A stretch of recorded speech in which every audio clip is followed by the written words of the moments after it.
3부 예배 오신 여러분들을 환영하고 축복합니다. 옆 사람하고 인사하겠습니다. 반갑습니다. 반갑습니다. 네. 우리 지난주에는 그 일본 선교를 다녀왔는데요. 여러분들이 기도해 주신 덕분에 한일 관계가 굉장히 안 좋은 그 때에 하나님의 크신 은혜가 우리 선교 가운데 있었습니다. 그래서 오픈을 하지 않았던 청소년 아이들이 눈물을 흘리면서 오픈하는 친구들이 있었고요. 그리고 어린 아이들이 함께 또 1시간 동안 함께 기도하고 안수기도 받는 그런 큰 은혜가 있었어요. 그 중에 하나 친구의 기도 제목이 기억나는 게 우리 부모님이 저와 함께 천국 가게 해주세요, 이런 기도 제목을 줬어요. 그리고 그림까지 그린 거예요. 참 순수한 기도죠. 우리의 기도가 그렇게 돼야 되지 않을까라는 생각을 들었습니다. 일본 선교 가운데 그런 큰 은혜가 있었어요. 우리가 다음 주에는 국내 선교를 가게 됩니다. 제가 입고 있는 옷인 그 국내 선교 티 옷입니다. 그래서 신안에 있는 슬로스클과 그곳에 계시는 어르신들을 위한 사역을 하게 됩니다. 하나님의 큰 은혜가 있을 것입니다. 그것을 위해서 여러분들이 기도해 주시기 바랍니다. 여러분, 하나님께서는 하나님을 위해서 하는 일들에 대해서 기뻐하시고 그 일을 통하여 우리의 믿음 또한 온전케 하시는 분이신 줄 믿습니다. 오늘 주님께 드리는 이 예배 가운데에도 하나님께서 여러분들을 만지시고 회복시켜 주실 것을 믿습니다. 사랑하신 여러분, 예배를 사모하시길 바라요. 예배를 기대하시길 바랍니다. 하나님께서 여러분의 그런 간절한 그 예배를 받으시고 여러분을 만나 주실 줄 믿습니다. 우리 그런 마음을 가지고 우리 하나님께 우리의 신앙 고백을 드리면서 함께 예배 드리도록 하겠습니다. 나는 전능하신 아버지 하나님, 천지의 창조주를 믿습니다. 나는 그의 유일하신 아들 우리 주 예수 그리스도를 믿습니다. 그는 성령으로 잉태되어 동정녀 마리아에게서 나시고 본디오 빌라도에게 고난을 받아 십자가에 못 박혀 죽으시고 장사된 지 사흘 만에 죽은 자 가운데에서 다시 살아나셨으며 하늘에 오르시어 전능하신 아버지 하나님 우편에 앉아 계시다가 거기로부터 살아있는 자와 죽은 자를 심판하러 오십니다. 나는 성령을 믿으며 거룩한 공교회와 성도의 교제와 죄를 용서받는 것과 몸의 부활과 영생을 믿습니다. 아멘.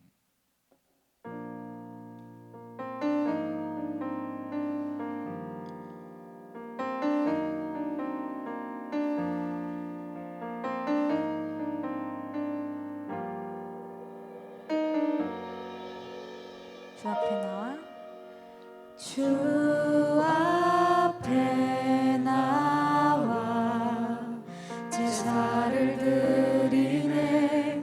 마음 열어 내 삶을 드리네. 주를 봅니다. 끝없는 사랑 날 회복시키네.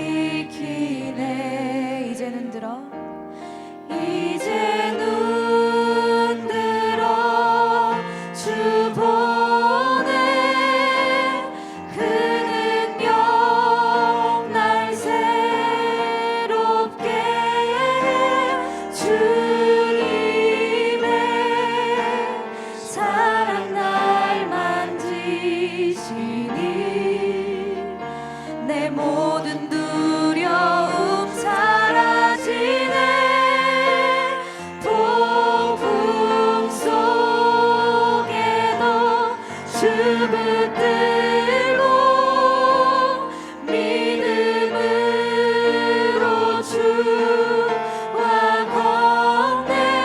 갈보리 언덕 넘어 그 어느 날 주 안에 온전해. 처음부터 다시 한번 고백함으로 나아갑니다. 주 앞에 나와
아버지 우리 마음 가운데 주님 앞에 가지고 나온 마음과 생각들 하나님 통치하시고 다스려 주십시오. 하나님 은혜를 허락하여 주시며 그 사랑을 구하게 하시고 그 사랑을 깨달아 알게 하시고 우리 마음을 충만케 하여 주시기를 간절히 기도하며 나아가오니 또한 지금 이 시간에 거하여 주시고 하나님의 나라를 이 땅 가운데 임하여 주셔서 아버지 이 시간에 하나님 그 앞에 엎드려 나아갈 때에 하나님 우리 용서하여 주시기를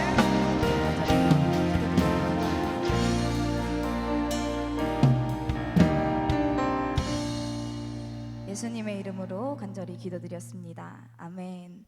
이 시간 우리의 마음을 다해 우리의 주인 되신 하나님을 인정함으로 찬양함으로 나아갑시다.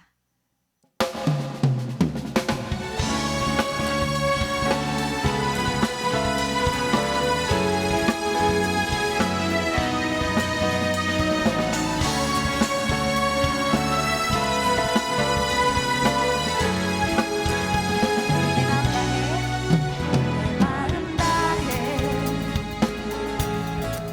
주 이름 찬양해 주 사랑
마음을 다해 찬양 받으시기 합당하신 주님께 찬양하며 나아갑니다.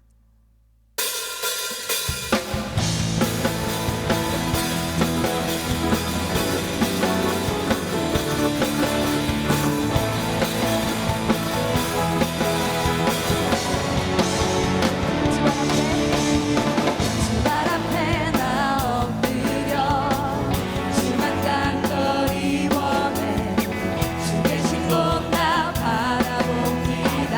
아멘. 이 집 속에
죄인 구하시려 생명을 주셨네.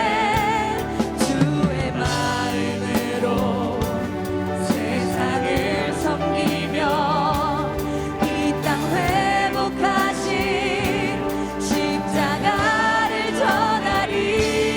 그는 주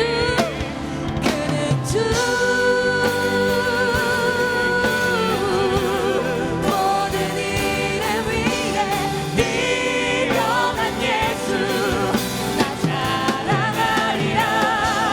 나의 삶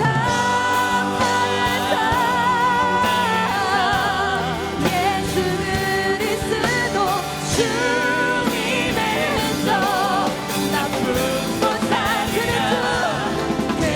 주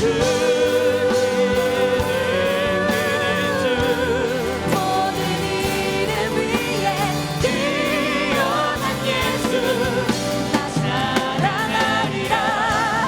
나의 삶 예수 그리스도 주님의 흔적 다시 한번 고백합니다. 그는 주 모든 일을 위해 뛰어난 예수 나 자랑하리라. 나의 삶 예수 그리스도 주님의 흔적 나쁜 곳 살리라. 그는 주 오른손을 들고 모든 일을 위해 뛰어난 예수를 찬양하십시다. 모든 일을 위해 뛰어난 예수 나 자랑하리라. 나의 삶 예수 그리스도 주님의 흔적 다시 한번 믿음으로 선포하시면서 그는 주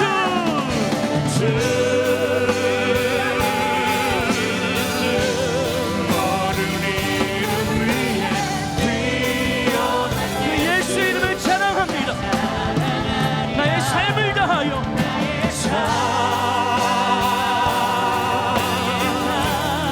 예수 그리스도 주님의 흔적 다시 한번 믿음으로 선포하십시다. 그는 주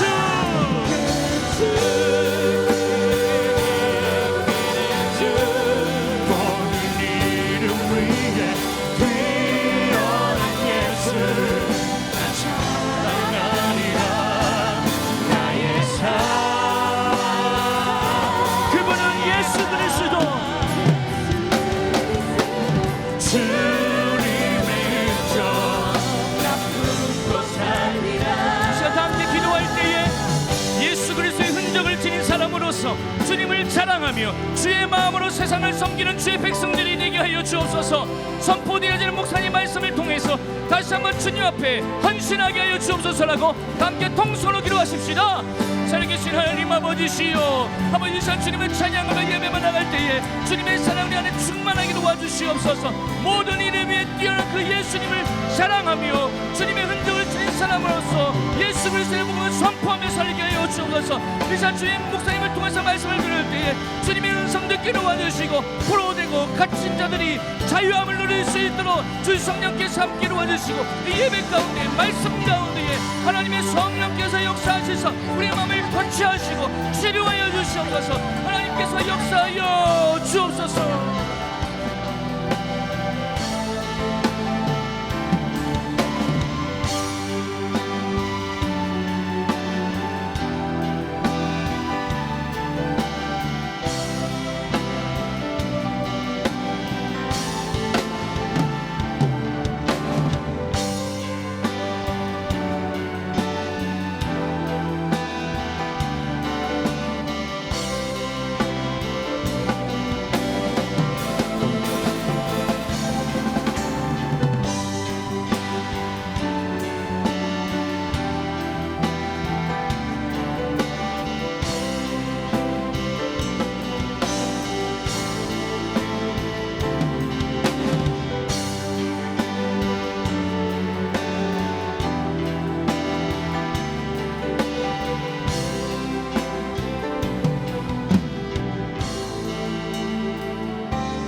기도드리겠습니다.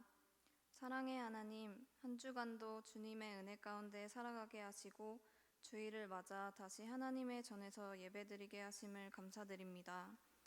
언제나 변함없이 하나님을 예배하고 찬양할 수 있음에 감사와 감격을 올려드리는 오늘의 예배가 되게 해주세요. 오늘 받은 은혜를 통해 한 손에는 사랑을 들고 또 한 손에는 복음을 가지고 세상 가운데로 나아가기 원합니다. 각자가 속한 곳에서 선한 영향력을 끼치는 빛의 자녀들이 될 수 있도록 능력과 은혜를 더 부어주시기를 간구합니다. 돌아오는 주 8월 14일부터 17일까지 신안군 지도 슬로스쿨로 싱크 여름 국내 선교를 떠납니다. 영적인 지도자이신 김은 목사님과 박성진 목사님에게 영육 간의 강건함을 허락하여 주시고 참여하는 모든 지체들, 특히 준비하는 중앙팀, 팀장님들의 손길에 축복을 더하여 주세요. 또한 이 선교를 통하여 그곳에 말씀의 씨앗이 심어져 하나님의 나라가 임하고 더 많은 사람들이 하나님의 복음을 접할 수 있기를 소망합니다. 말씀을 듣습니다.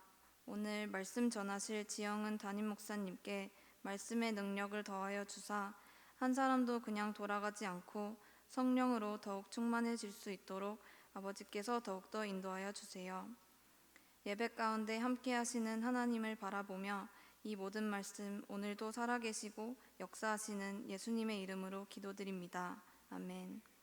주기도문 하시겠습니다.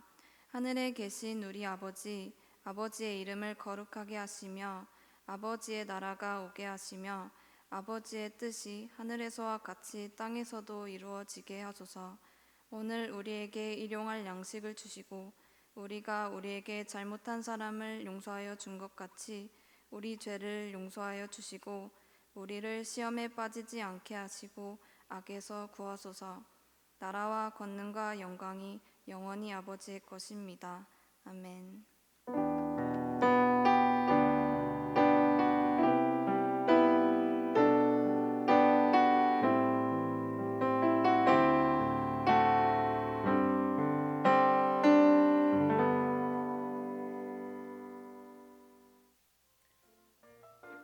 에어컨에 솟고 하늘에 솟고 나오면 땀 한 바가지 흘릴 날씨에도 시원한 주님의 말씀이 있는 예배에 나오신 싱크 청년부 여러분, 안녕하세요. 싱크뉴스입니다. 어디로 가지? 뉴싱크스 여러분, 예배당 앞 새가족 등록부스로 오세요. 오늘은 뭐하는 날? 전체 모임 하는 날. 10동체 403호, 20동체 1001호에서 만나요. 이번 주에는 내가 먼저 친구에게 금요기도 모임 가자고 약속 잡아볼까요? 찬양하는 예조이스와 함께하는 금요일 저녁 8시 503호에서 만나요. 말씀을 읽는 삶을 넘어 말씀을 사는 삶이 되는 싱크 청년부가 되길 소망하며 여러분의 싱크뉴스였습니다. 고맙습니다.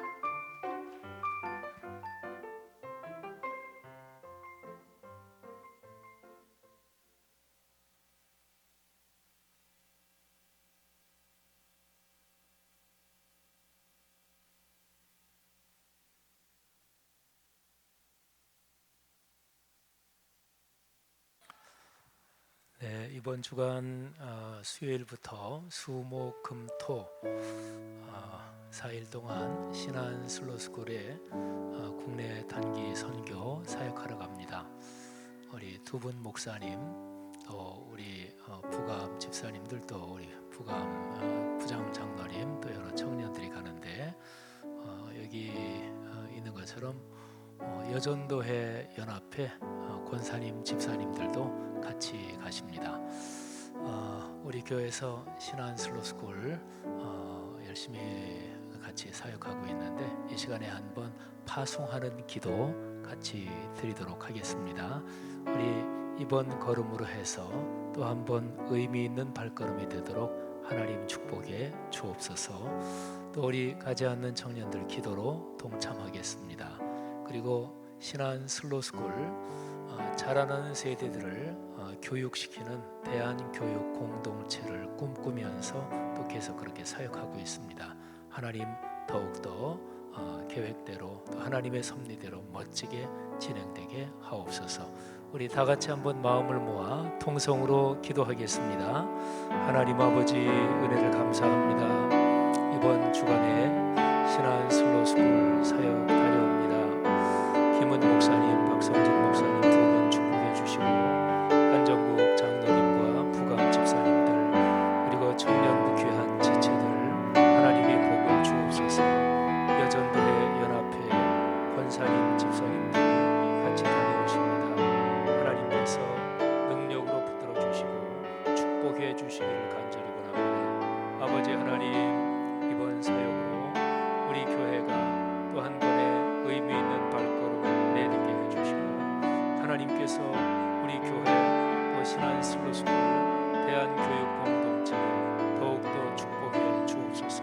감사합니다. 우리가 드리는 이 기도, 우리의 마음들 또 우리의 심령이 같이 모여 하나님께 영광 돌리게 하시니 감사합니다. 축복합니다. 할렐루야. 우리 한 번 더 기도할까요? 우리 나라와 민족을 위해서 이 시간에 한번 각별히 기도합시다. 제가 지난 주간에 그런 생각을 했어요.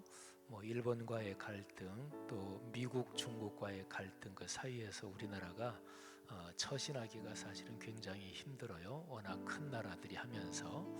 근데 이런 시기에 뭐 해야 되나? 그러면서 저는 제가 목사잖아요. 그래서 내가 말씀, 증거, 설교하는 거를 좀 더 성실히 준비하고 내가 맡은 사역 좀 더 성실히 하는 게 우리나라가 말하자면 잘 헤쳐나가는데 필요한 일이겠다. 아주 실질적으로 그런 생각을 했어요.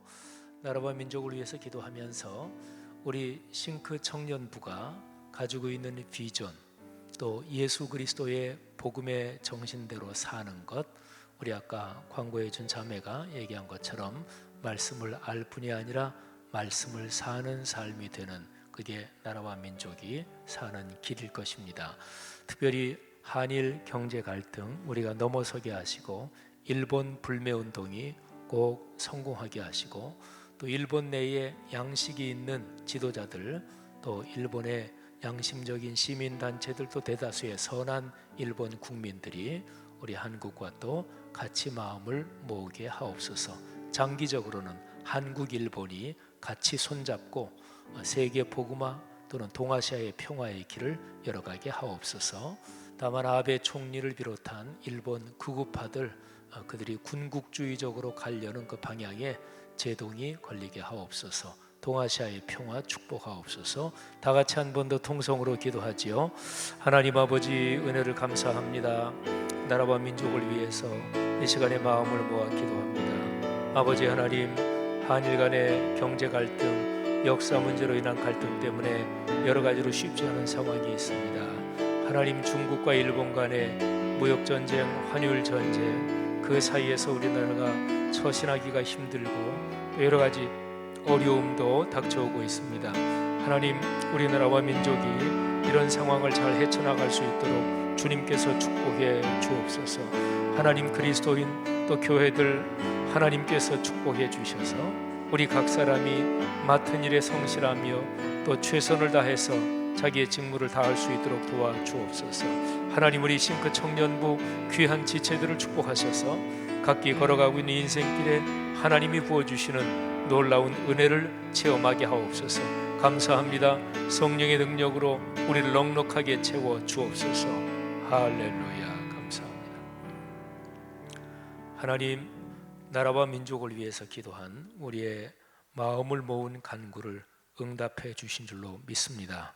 일본과의 갈등 잘 넘어서게 하시고, 중장기적으로는 일본, 한국 또는 중국 의미 있는 또 선량한 사람들, 또 특별히 일본과 한국과 중국에 있는 교회 그리스도인들이 손잡고 한반도 동아시아의 평화의 길을 더 넓히게 하시고, 특별히 예수 그리스도의 복음이 증거되게 하옵소서. 현재 당면한 한일과의 이런저런 갈등에서 일본 불매운동이 꼭 성공하도록 도와주시고, 그래서 일본 내에 아베 총리를 비롯한 극우파들의 행보에 제동이 걸리게 하옵소서. 하나님, 우리 싱크 청년들, 우리 부장 장로님, 또 부감 집사님, 여러 귀한 지체들, 또 김 목사님, 박 목사님, 이번 주간에 신한 슬로스쿨 사역 다녀오겠습니다. 하나님께서 이 귀한 분들을 축복해 주옵소서. 여전도 연합회에서 또 여러 권사님, 집사님들이 같이 동참하십니다. 하나님께서 성령으로 복을 주옵소서. 축복합니다. 이 시간에 우리 싱크 청년부 전체가 같이 기도하며 파송하며 이들을 위해서 축복해 싸우니 이 모든 복이 이루어지게 하옵소서. 감사하며 예수 그리스도 이름으로 파송하며 축복하며 기도합니다. 아멘. 자, 우리 인사하고 들어갈 때 크게 한번 박수해 주세요. 차렷 인사. 네, 고맙습니다. 들어가십시오.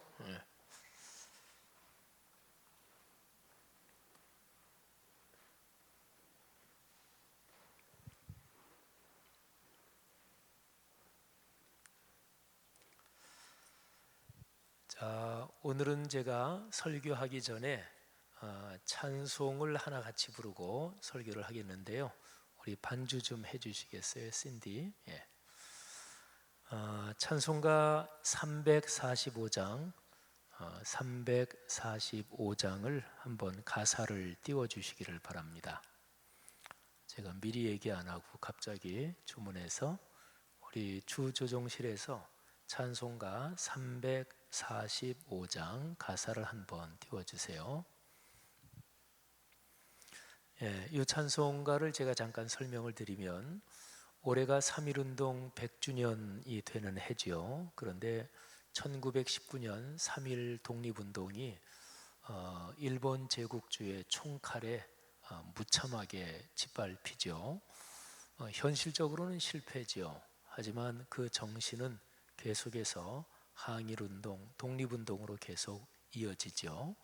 근데 3.1운동이 그렇게 무력에 의해 참담하게 짓밟히고 2년 뒤 1921년에 김환란 박사께서 그때 당시에는 22살의 젊은 나이였는데 이 가사를 썼습니다.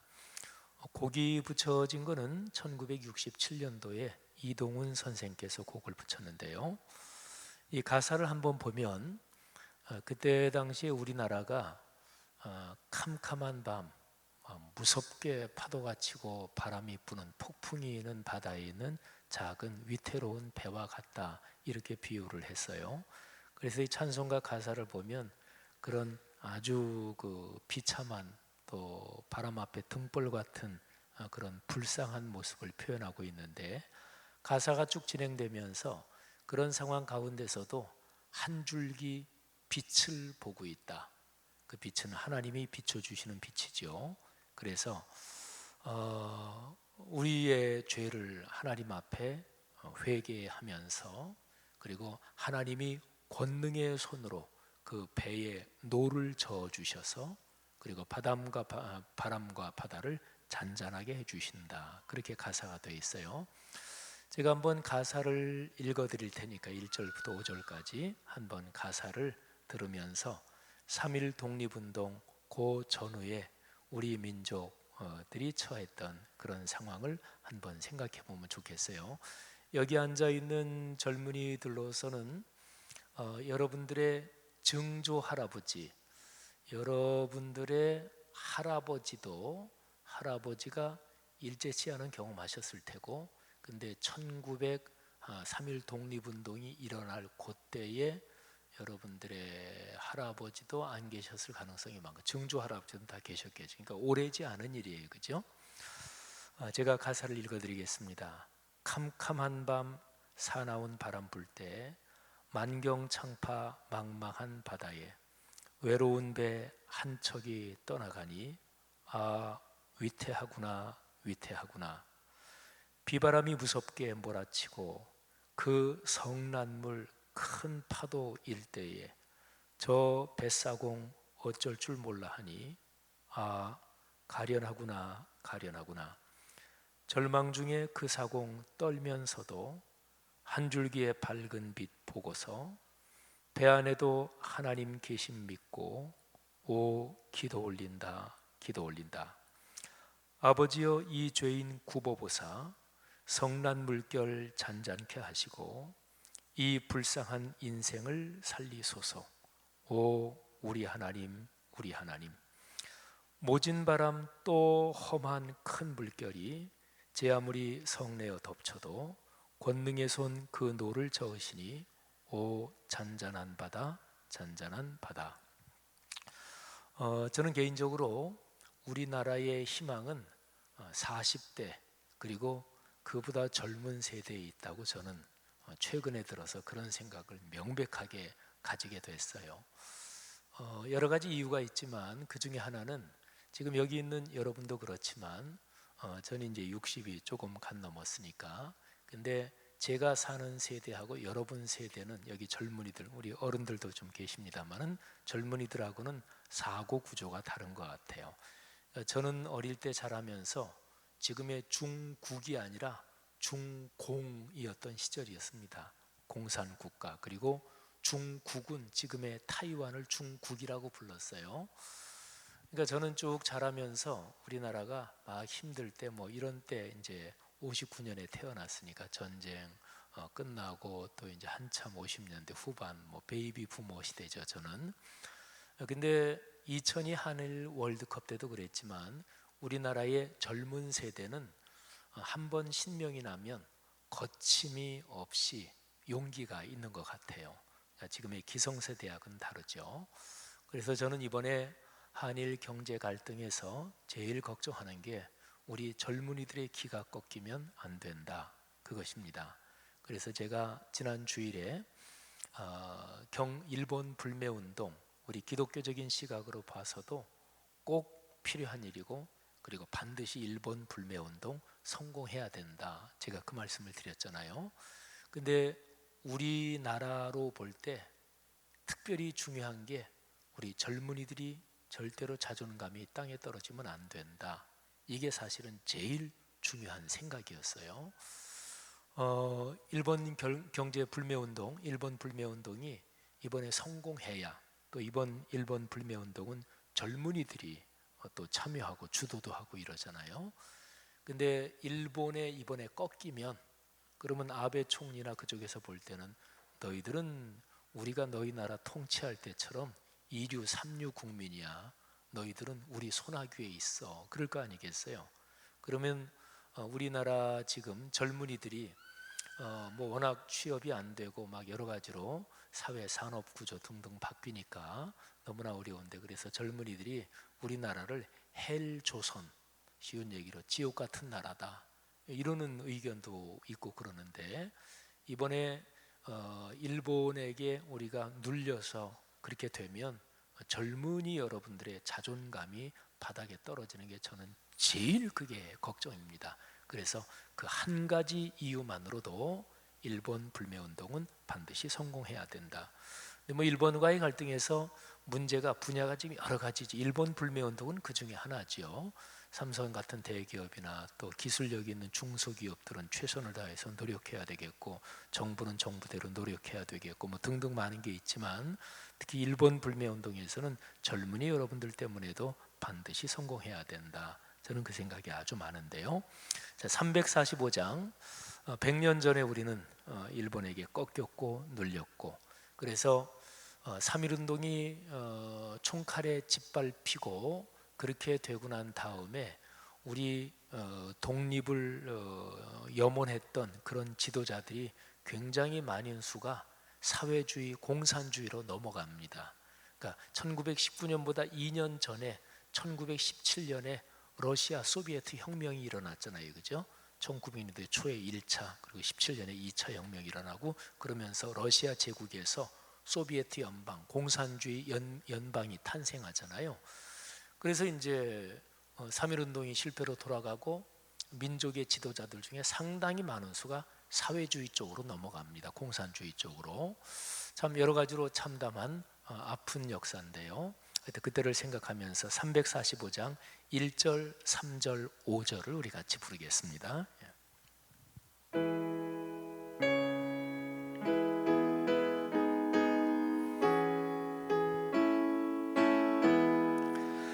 캄캄한 밤 사나운 바람 불 때 만경창파 망망한 바다에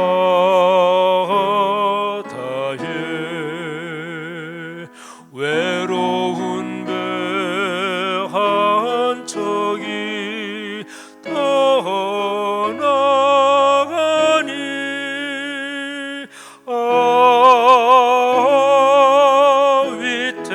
위태하구나 위태하구나.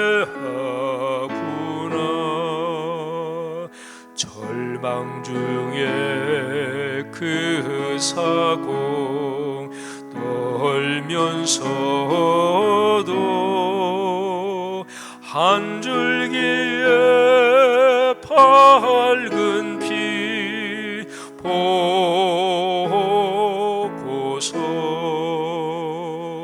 배 안으로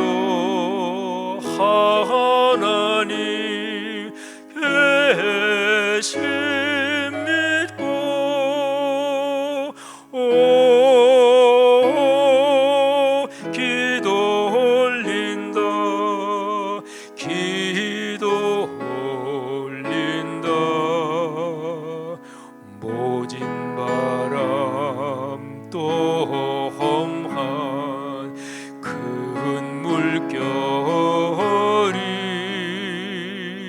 제 아무리 성내어 덮쳐도 권능의 손 그너를 저으시니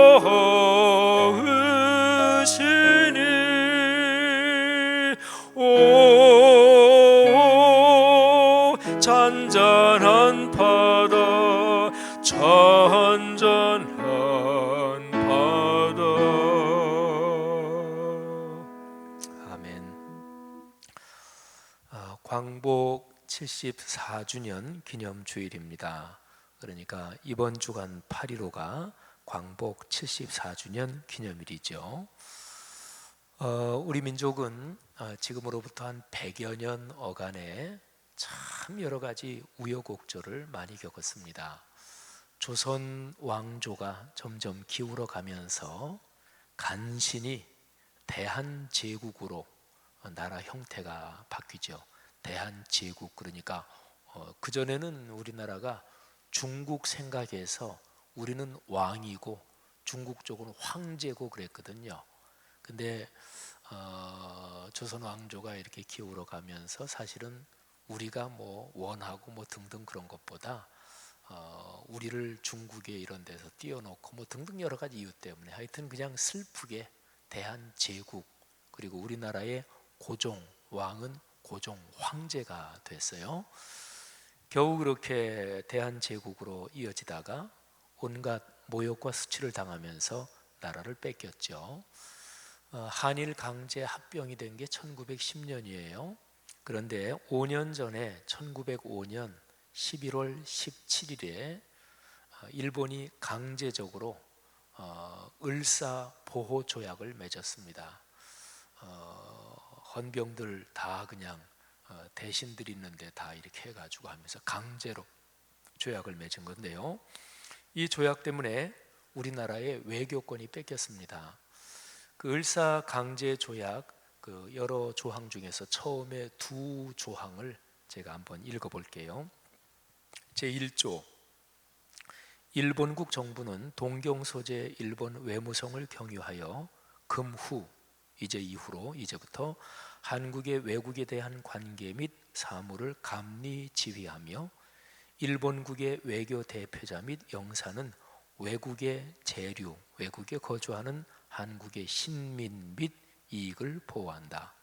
제2조, 일본국 정부는 한국과 타국 사이에 현존하는 조약의 실행을 완수할 임무가 있으며 한국 정부는 금후, 이제부터 일본국 정부의 중개를 거치지 않고는 국제적 성질을 가진 어떤 조약이나 약속도 하지 않기로 상약, 서로 약속한다.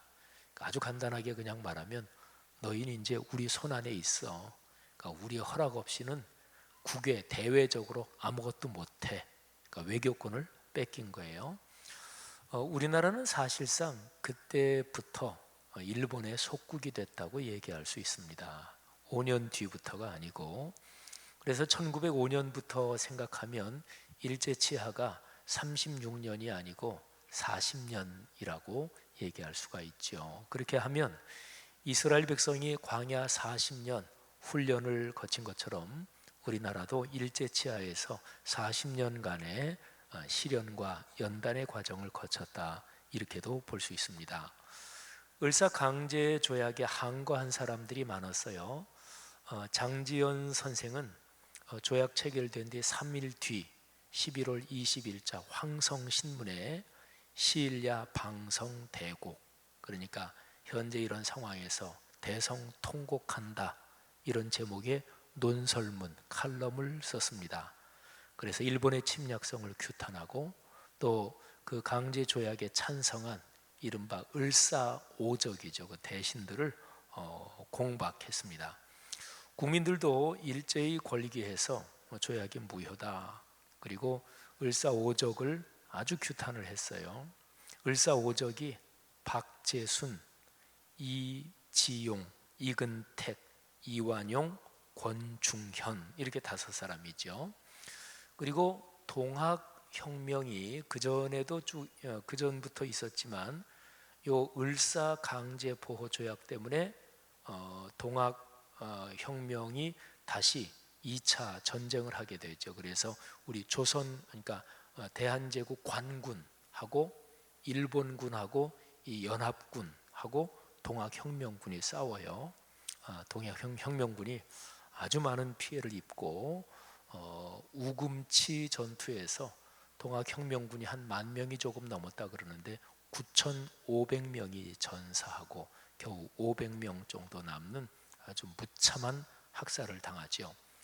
그 당시 고종 황제는 불법조약 체결 4일 뒤에 미국에 있는 우리 대한제국의 외교 고문 헐버트 목사님, 그분은 우리나라에 와서 선교한 감리교 선교사셨어요.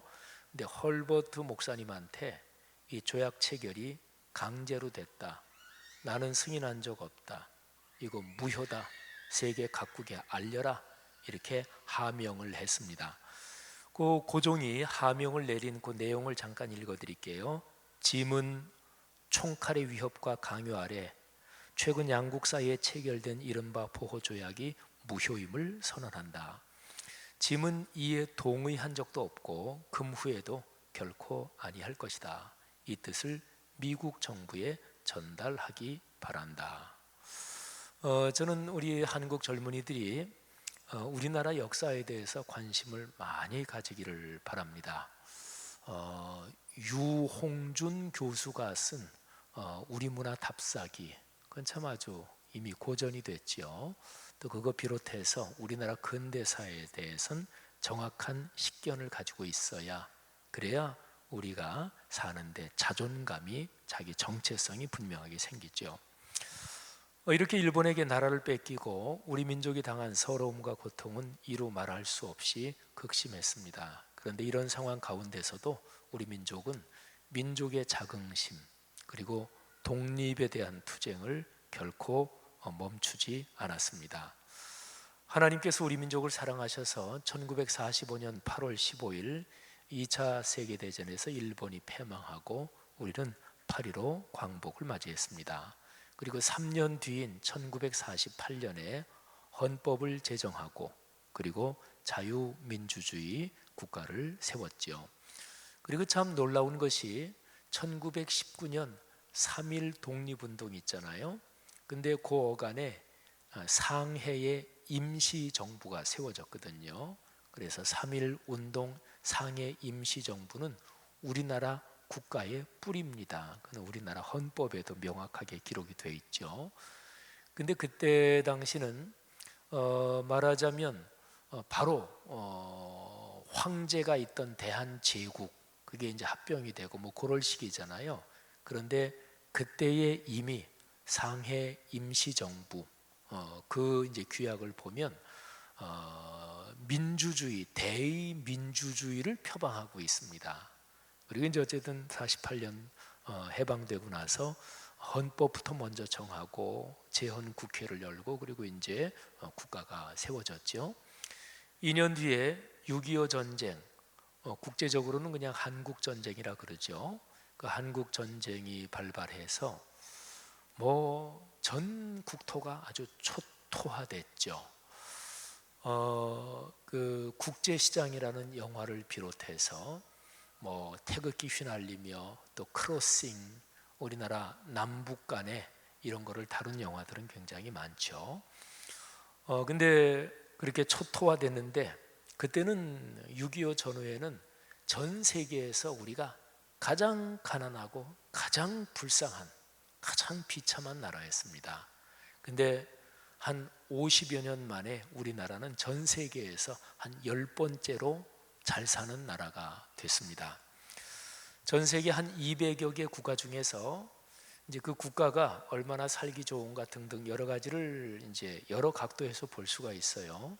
예를 들면 군사력 1위 어디냐, 또 경제력 1위 어디냐, 또는 민주주의적인 그게 가장 발달한 나라가 어디냐, 여기에 따라서 이제 어떤 때는 미국이 1위였다가 어떤 때는 뭐 독일이 1위일 수도 있고 이게 또 여러 가지로 다르죠.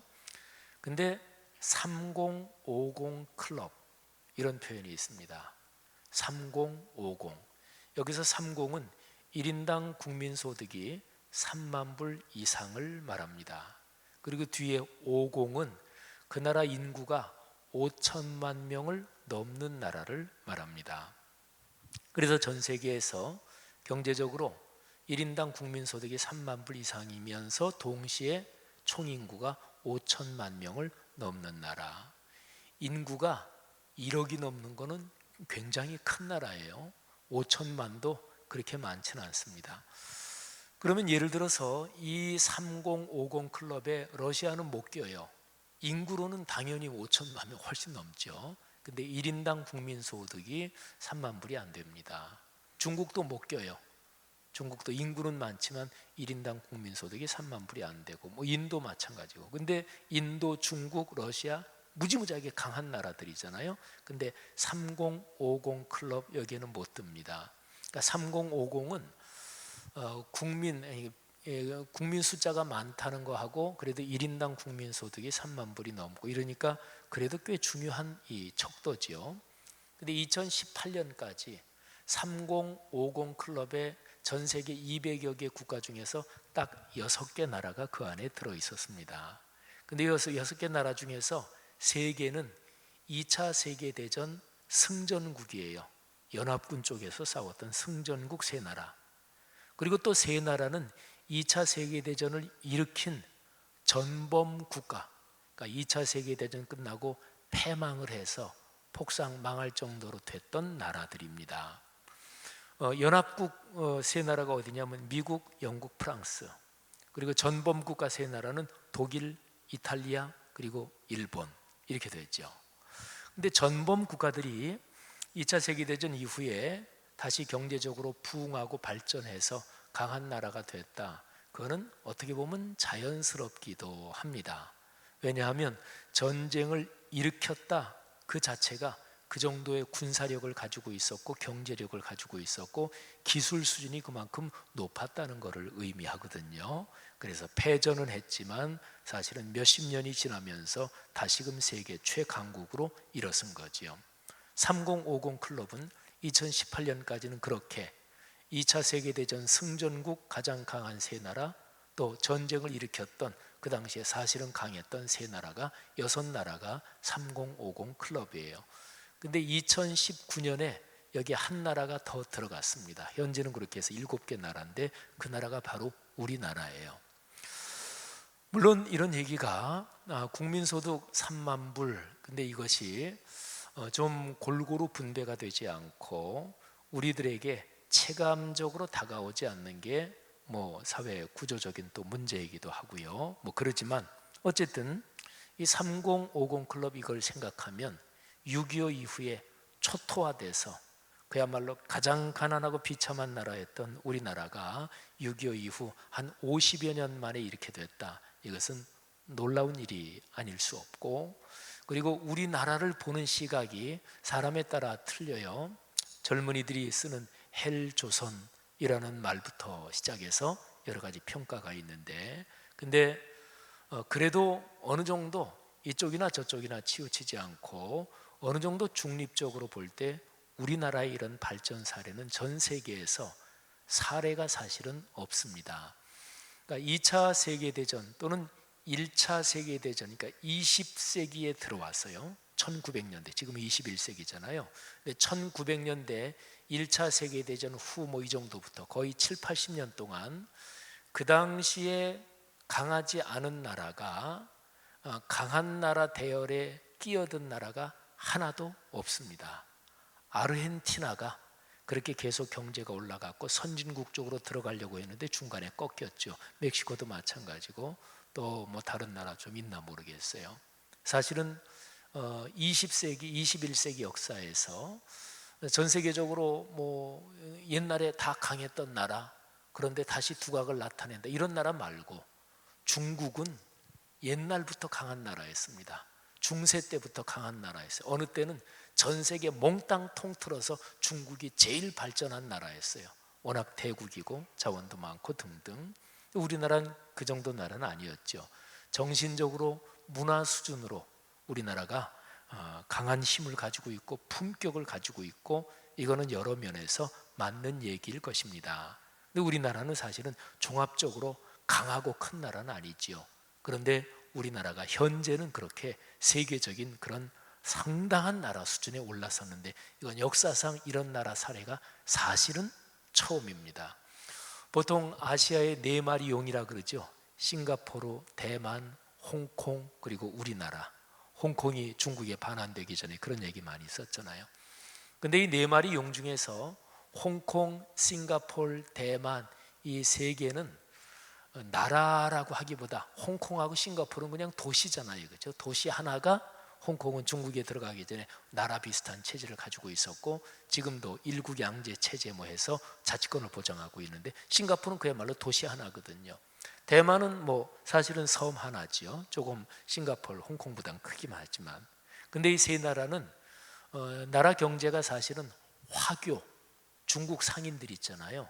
전 세계에 흩어져 있는데 동남아시아를 사실은 꽉 장악하고 있는 중국 화교의 경제력을 바탕으로 해서 이 나라들이 사실은 작동하는 게 많다 그러지요. 근데 우리나라는 자원도 없지, 6.25 이후에 완전히 잿더미가 됐지, 이런 상황에서 이만큼 올라온 거죠. 우리나라의 진보 진영은 민주화를 얘기하고, 우리나라의 보수 진영은 경제 발전을 얘기합니다만은, 사실은 경제 발전한 거하고 민주화 둘 다 우리에게 소중한 거지요. 어쨌든 어느 정도 객관적으로 볼 때 우리나라는 참 이거는 놀라운 현상이라고 아니할 수가 없고, 그래서 우리가 어쨌든 살아갈 나라이기도 하지만 우리나라에 대해서 긍정적인 생각을 가지는 게 기본적으로 좋고 이게 맞습니다. 특별히 외국에 나가보고 하는 사람은 우리나라에 대해서는 밖에서는 대단하다 그러는데 우리 안에서는 우리가 참 우리를 부정적으로 보는 게 훨씬 많죠. 근데 하긴 요즘은 뭐 최고의 상한가를 누리는 BTS부터 시작해서 또 스포츠 스타들 뭐 등등 해서 워낙 세계적으로 걸출한 스포츠 연예계 스타들이 많아서 우리 뭐 K-팝이라든지 한류 이거를 우리나라 안에서도 우리가 충분히 소식을 많이 듣고 실감을 합니다만, 느헤미야는 2500년 당시에 나라가 망한 상황에서 예루살렘을 재건하기 위해서 헌신하고 삶을 걸었던 사람입니다.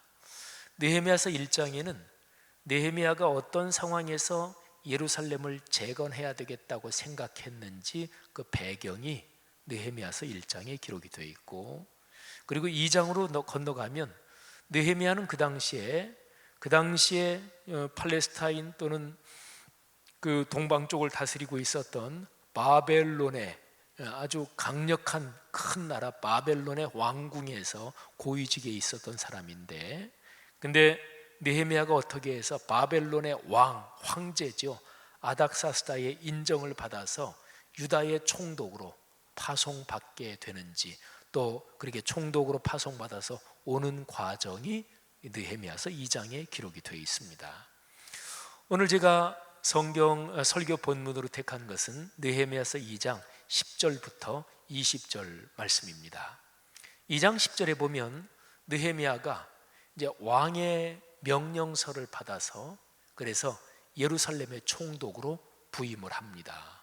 그리고 그 근처에 다른 총독들한테 왕의 명령서를 전해요.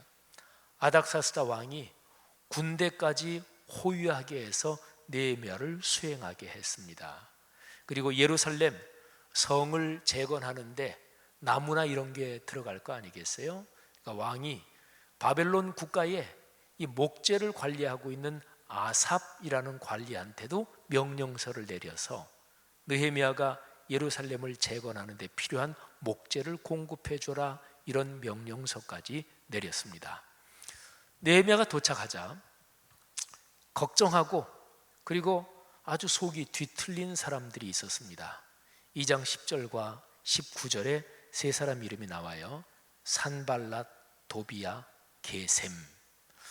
이 세 사람 중에서 산발랏이 우두머리입니다. 산발랏은 사마리아의 총독이었어요. 당시 팔레스타인 지역이, 예루살렘에 있는 지역이 유대 지역이고 그 바로 북쪽이 사마리아예요. 예루살렘은 초토화됐고, 그러니까 사마리아가 사실은 그 근처 지역에 헤게모니를 쥐고 있었는데, 느헤미야가 제왕의 명령서를 받아 갖고 와서 예루살렘 무너진 성을 다시 쌓고 이런 데니까 사마리아의 총독으로서는 당연히 안 좋죠. 근데 이 산발랏을 중심으로 이 반대하는 사람들이 계속해서 집요하게 공격하고 반대합니다. 느헤미야서 1장부터 맨 마지막 끝까지 이 사람들이 계속해서 공격하고 교활하게 수단 방법을 가리지 않고 방해하는 게 끝까지 이어집니다. 선한 일을 할 때 사실은 방해하는 세력은 항상 있습니다. 그리고 현재 우리나라 상황에서도 일본과의 이런 갈등에서, 한국이 일본과의 갈등에서 꺾였으면 좋겠다, 졌으면 좋겠다, 이렇게 생각하는 세력이 나라 바깥에 당연히 있겠죠. 아베를 비롯한 일본 극우파들이야 말할 것도 없겠죠. 근데 나라 밖에만이 아니라 나라 안에도 있습니다. 사실은 밖에 있는 적보다 내부의 적이 더 무섭고, 밖에서 오는 공격보다 내부의 분열이 더 무섭습니다. 느헤미야는 예루살렘에 부임을 해서 도착한 지 3일 만에 한밤중에 예루살렘의 현황을 정찰합니다. 밤중에 아무에게도 알리지 않고 자기 측근 몇 사람만 데리고 성을 쭉 돕니다. 나귀 한 마리를, 아마 나귀였을 텐데 짐승 한 마리를 타고 이렇게 돌고 몇 사람 가는데 어느 정도 가니까 짐승도 지나갈 길이 없어. 짐승도 지나갈 길이 없다는 게 완전히 초토화되고 온통 파괴됐다는 얘기지요. 느헤미야는 그 밤에 정확하게 현상 정찰을 마치고 그리고 정확하게 현실을 분석합니다. 느헤미야는 현장 중심의 지도자였습니다. 느헤미야서를 쭉 읽어보면 느헤미야는 언제나 현장에 있습니다. 그리고 현장을 확인합니다. 현장을 점검합니다. 그리고서 거기에서 정확한 현실에 대한 분석을 하고 판단을 다 세우고 나서 그 다음에 예루살렘 그쪽의 지도자들을 전부 다 모읍니다. 제사장들 또는 방백들, 이런저런 지도자들을 전부 다 모아서 그들에게 자기의 구상을 얘기합니다. 느헤미야의 그 구상이 2장 17절 18절에 기록이 되어 있습니다. 한번 들어보시죠. 우리가 당한 곤경은 너희도 보고 있는 바라. 예루살렘이 황폐하고 성문이 불탔으니 자, 예루살렘 성을 건축하여 다시 수치를 당하지 말자 하고, 또 그들에게 하나님의 선한 손이 나를 도우신 일과 왕이 내게 이런 말씀을 전하였더니 그들의 말이 일어나 건축하자 하고 모두 힘을 내어 이 선한 일을 하려 하매. 자, 제가 2절을 읽었어요. 이 2절에는 5가지의 중요한 사항이 나옵니다. 첫째, 느헤미야가 파악한 현실이 어떤지 현실 얘기. 두 번째, 무슨 일을 하자고 하는가, 과제. 세 번째, 그 일을 하는데 왜 하지, 명분이 뭐지, 명분에 대한 얘기.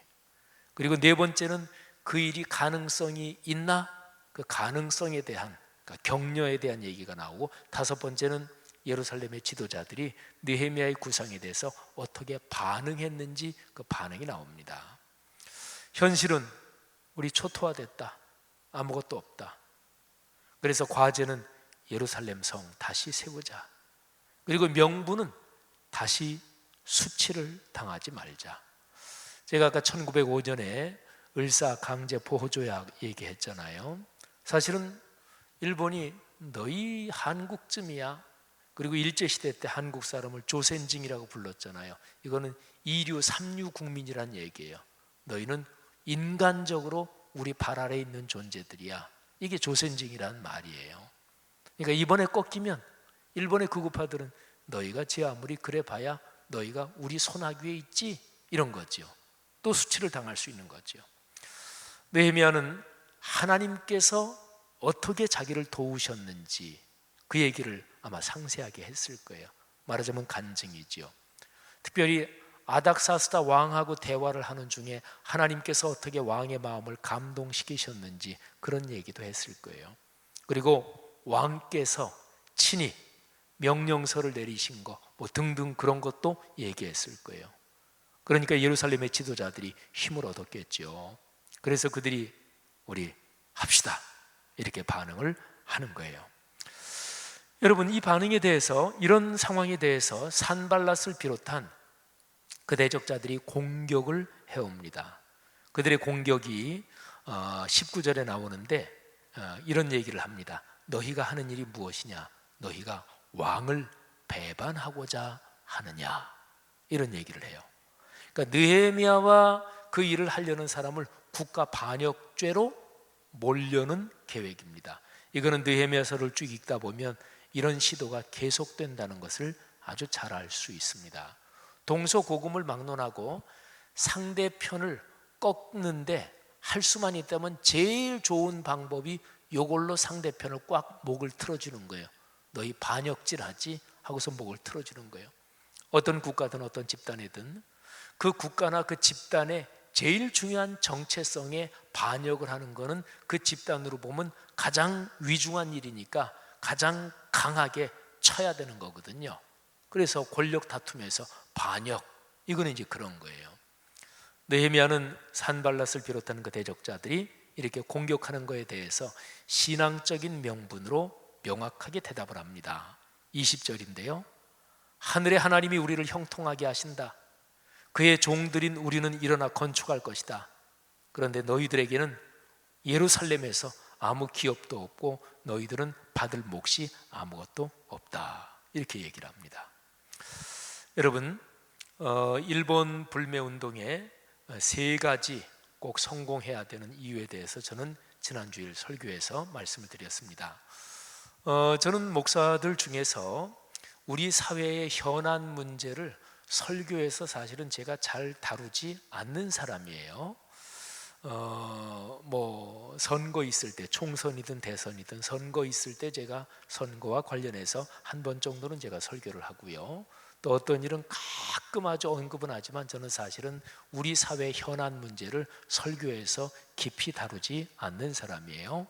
근데 이제 지난 주일 설교에서는 현재 한일 갈등, 우리나라가 처한 이 상황에서 하여튼 일본 불매운동, 한일 갈등의 여러 가지 중에서도 사실은 일본 불매운동, 그게 사실은 여러분이나 제가 구체적으로 할 수 있는 거니까 일본 불매운동은 반드시 성공해야 된다. 그 이유를 세 가지로 말씀드린 거지요. 지난 주 중에 저한테 편지가 한 통 왔어요. 우리 교회 어떤 장년 성도님이 저한테 편지를 보낸 거예요. 근데 거기에서 약간은 항의성 편지죠. 아니 그 목사님이 그렇게 편파적으로 하면 어떻게 하느냐. 그분은 아마 이제 보수 쪽 생각이 깊으신 분인 것 같아요. 그래서 제가 2부 설교 때 그런 얘기를 했어요. 담임 어떤 사람의 가치관, 세계관, 인생관을 그 사람이 쓴 글 중에서 제일 잘 알 수 있는 글 장르가 칼럼이에요. 칼럼은 아주 명확하게 정확하게 논리를 세워서 쓰잖아요. 근데 제가 20년 동안 써온 칼럼이 2권의 책으로 나와 있어요.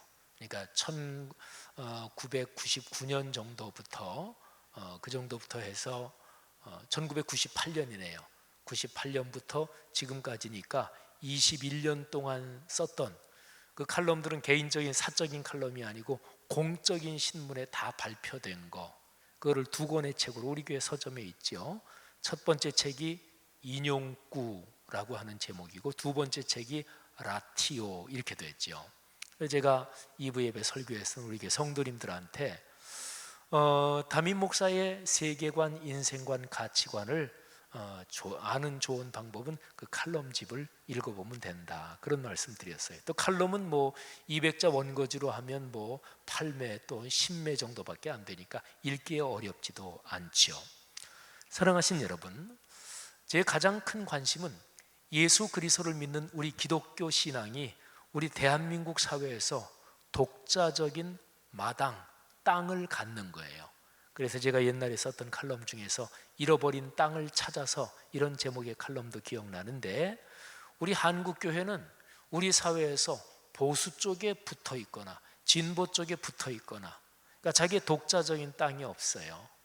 근데 예수 그리스도의 복음의 근거에서, 기독교의 가치 판단의 근거에서 기독교인의 독자적인 땅이 있어야 돼요. 전쟁보다는 평화가 성서의 뜻입니다. 혼자 잘 사는 것보다 더불어 잘 사는 게 성경의 뜻입니다. 독재가 아니라 민주주의가 훨씬 더 하나님의 뜻에 맞습니다. 뭐 이런 것들이죠. 어려운 사람은 도와야 됩니다. 인간 차별하는 것은 절대로 성경이 가르치는 게 아니에요. 인간 차별한다, 그건 하나님이 가장 싫어하시는 일이에요.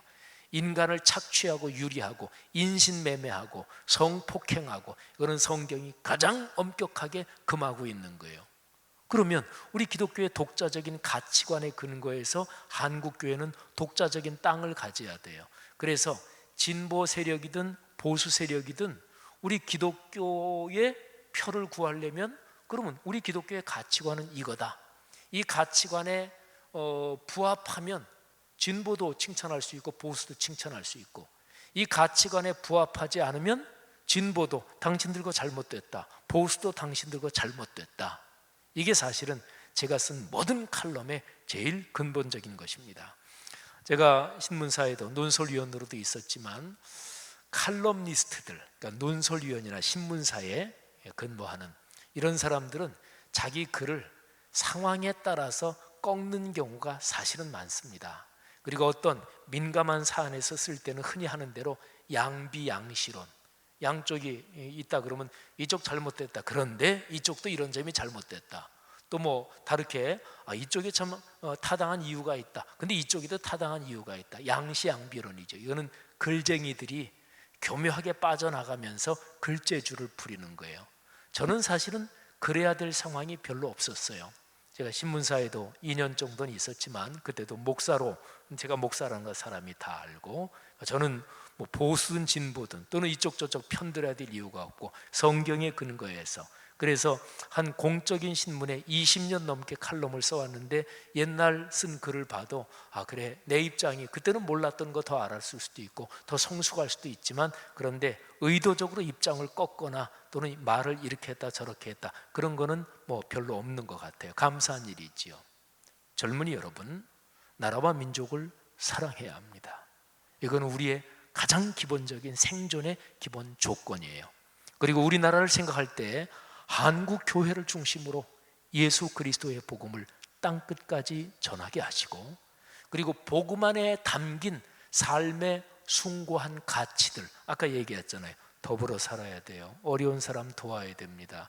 사람 차별하면 안 됩니다. 이런 가치들이 전 세계에 전해질 수 있도록 하나님께서 이 일을 위해서 한국 교회를 사용하시고 이 나라를 부강하게 하실 것을 믿습니다. 우리 말씀삼 공동체 성락성결교회, 또 싱크 청년부 여러분들이 이 나라의 중요한 인력들이 되고 또 지도자들이 다 되시기를 주님의 이름으로 축복합니다. 기도합시다. 광복 74주년 맞이해서 이제 이번 주간에 8.15인데요. 나라와 민족을 위해서 한번 기도합시다. 그리고 한일 간의 갈등이 잘 해결되게 하시고, 그리고 우리 한국에 저력이 있다는 게 드러나게 하시고, 결코 일본 불매운동에서 꺾이지 않게 하시고 성공하게 하시고, 특별히 우리나라 젊은이들이 마음껏, 우리 기성세대들하고 여러분은 다릅니다. 여러분들이 뭐 눈치 볼 거 뭐 있겠어요, 그죠? 기성세대들은 워낙 살아온 길이 그렇고, 여러분들은 찬란하게, 그리고 마음껏 떨치고 신명나게 그렇게 뻗어나가야 합니다. 하나님, 우리나라 그렇게 축복해 주십시오. 북핵 문제도 해결되게 하시고, 미국, 중국 초강대국이지만 그런 가운데서도 우리나라가 바르게 방향을 잡고 걸어갈 수 있게 하옵소서. 대통령을 비롯한 정치, 또는 삼성을 비롯한 대기업 또는 중소기업의 경영자들, 그리고 정치, 외교, 군사 전문가들에게 지혜를 주옵소서. 기독교의 지도자들, 또 타종교의 지도자들에게도 지혜를 주옵소서. 나라와 민족을 위해서 다 같이 통성으로 기도하겠습니다. 하나님 아버지 은혜를 진심으로 감사합니다. 살아계신 하나님 아버지 하나님께서 우리나라 감사합니다. 사랑하시고 그런 말씀 붙잡고 지난 100일 하나님 그 말씀도 역사 속에서 순종과 믿음으로 우리를 가게 긍휼히 도와주시고 여기시고 축복해 하나님 우리나라를 주셨음을 위해서 우리가 진심으로, 청년의 때에 진심으로 주님 말씀 감사합니다. 붙잡고 기도하며 믿음으로 전진하며 나갈 수 있게 하여 주옵소서. 하나님과의 관계 속에서 더욱더 기도하게 하여 주시고 말씀으로 무장되게 도와주셔서 모든 상황 속에서 주님의 뜻을 구하며 믿음으로 걸어갈 수 있도록 청년 지체들을 주님께서 축복하여 주시고 붙잡아 주실 것을 믿습니다. 모든 것들이 하나님의 손에 달려있는 줄 믿습니다. 강하게 하고 하나님께서 모든 것들 주님께서 인도하시고 하나님의 주권 가운데 있사오니 주님께 뜻을 구하며 주님께 날마다 말씀 붙잡고 기도하며 나갈 때에 모든 상황일 주님께서 인도하여 주옵소서. 평안 가운데에 나타나게 도와주시고 성령께서 함께 하시며 말미암아 하나님 관계가 모든 것들이 믿음 안에서 잘 회복될 수 있도록 주님께서 붙잡아 주실 것을 믿사오니 우리가 청년의 때에 하나님의 뜻을 구하게 도와주시고 말씀 붙잡게 도와주시고 기도하면서 모든 것들을 함께 전진하며 나갈 수 있도록 성령 하나님께서 함께하여 주시옵소서. 우리나라를 주여 축복하여 주시고 하나님께서 함께하시어 말미암아 모든 가운데에 하나님의 은혜 가운데 잘 나갈 수 있도록 주님께서 붙잡아 주옵소서. 우리 청년들이 믿음으로 끼어있게 도와주시고 기도로 끼어있게 도와주시고 성령께서 하나님 올바른 길로 나갈 수 있도록 주님께서 함께하여 주시고 주여 붙잡아 주시옵소서. 주신 말씀 붙잡고 한 주의 삶을 살아갈 때에 하나님께서 함께하시고 선한 길로 주님께서 인도하여 주옵소서. 그렇게 주님께서 인도하여 주실 것을 믿사오며 살아계신 예수 그리스도의 이름으로 기도하였습니다. 아멘. 이 시간 하나님께 찬양 드리면서 예물 봉헌하도록 하겠습니다.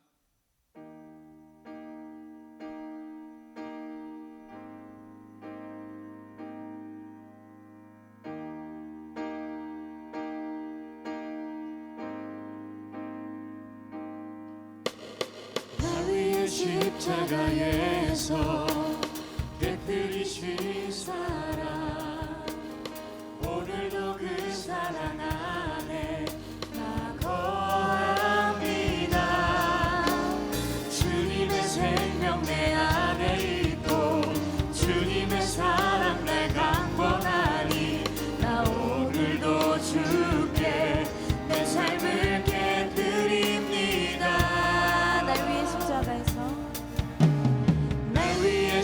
십자가에서 깨뜨리신 사랑 오늘도 그 사랑 안에 나 거합니다. 주님의 생명 내 안에 있고 주님의 사랑 날 강권하니 나 오늘도 주께 내 삶을 깨뜨립니다.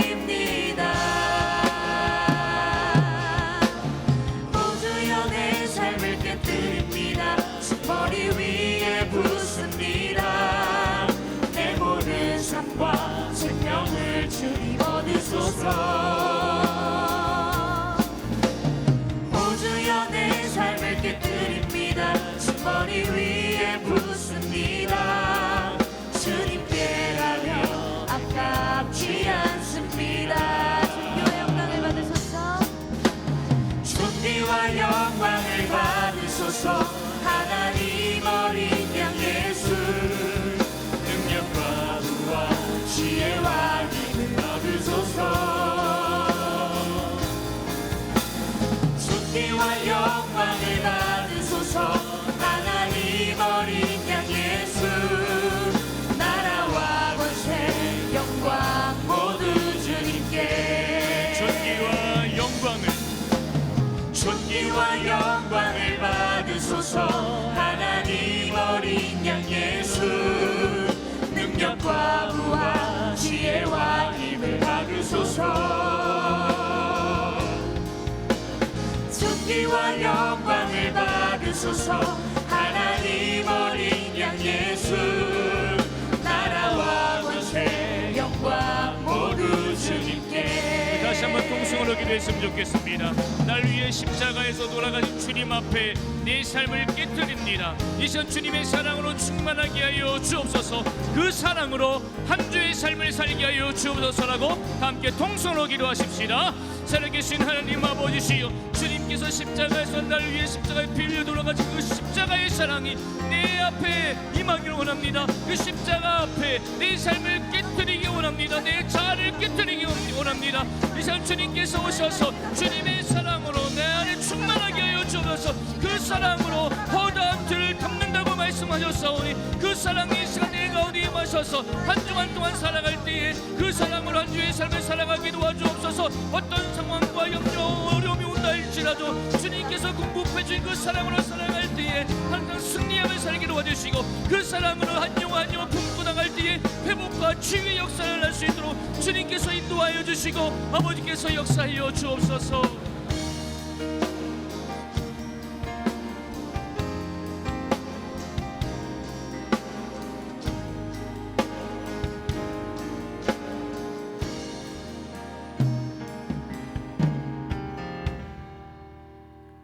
사랑의 주님, 저희를 귀하고 귀한 예배의 자리로 나와 말씀 듣게 하심에 감사드립니다. 오늘 목사님을 통해 주신 말씀처럼 하나님의 도우심으로 얻는 힘과 지혜와 능력을 통해 선한 일 하는 빛의 그리스도인으로 한 주간 살게 해주세요. 때마다 알맞은 물질을 더하여 주셔서 주님 안에서 부족함 없이 살게 하심에 감사드립니다. 이 시간 드린 헌금이 주님의 영광을 나타내는 데에 사용되어 쓰여지는 곳곳마다 주님의 선하심을 알게 해주세요. 늘 사랑 많으시고 저희의 주인 되시는 예수 그리스도의 이름으로 기도드렸습니다. 아멘. 우리 다 함께 일어나셔서 찬양하고 축도하고 예배 마치도록 하겠습니다.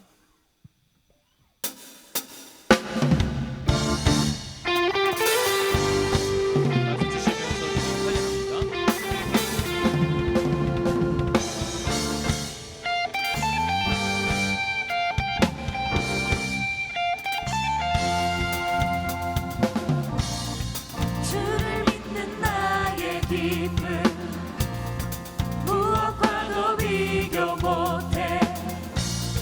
선하시고 완전한 주는 내 구원 나의 피난처시래.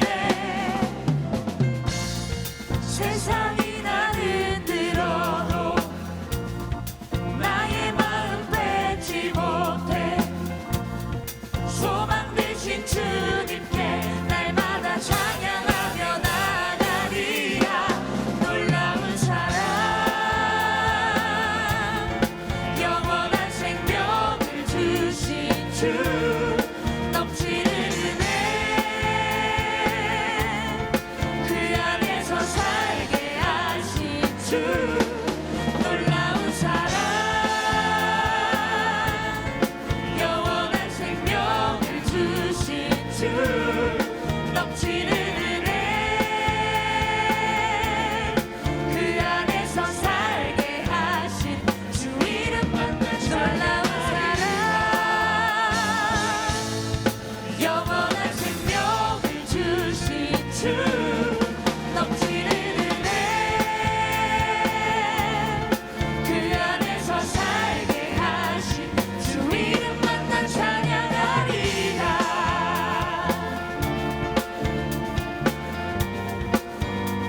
주 이름 만나 찬양하리라.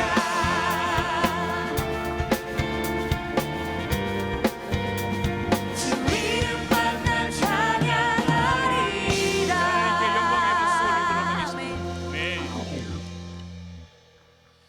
이제는 우리 주 예수 그리스도의 은혜와 하나님의 무한하신 사랑하심과 성령님의 내주인도 교통하심이 오늘날 우리가 처한 상황 속에서 하나님의 뜻을 구하고 기독교 신앙으로 무장하여 느헤미야를 도우신 하나님께서 우리의 삶과 상황 또한 도우심으로 승리하며 살아가는 주의 백성들 머리머리 위에 이제로부터 영원까지 함께 하시기를 축원하옵나이다.